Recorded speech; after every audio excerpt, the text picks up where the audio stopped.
Un exemple d'utilisation abusive d'un verset hors contexte est de citer les paroles de Jésus dans Luc 12, 19. Mon âme, tu as beaucoup de biens en réserve pour de nombreuses années. Repose-toi, mange, bois et réjouis-toi.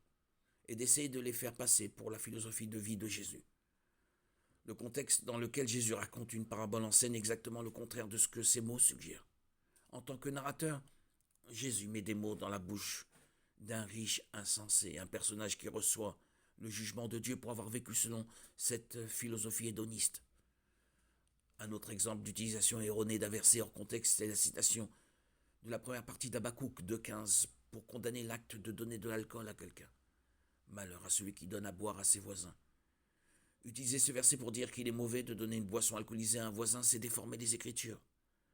Le reste du verset dit « Malheur à celui qui donne à boire à ses voisins en versant la boisson dans l'outre jusqu'à ce qu'ils soient ivres afin de pouvoir contempler leur corps nu. » Les péchés visés ici sont l'ivresse, le voyeurisme, la luxure et l'exploitation sexuelle. En outre, un examen du contexte d'Habakkuk 2.15 révèle que le don d'alcool est une métaphore des péchés nationaux de Babylone.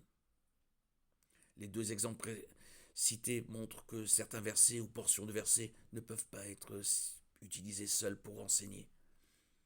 Un étudiant de la Bible qui expose avec droiture la parole de la vérité prendra soin d'éviter de tels pièges interprétatifs de Timothée 2.15.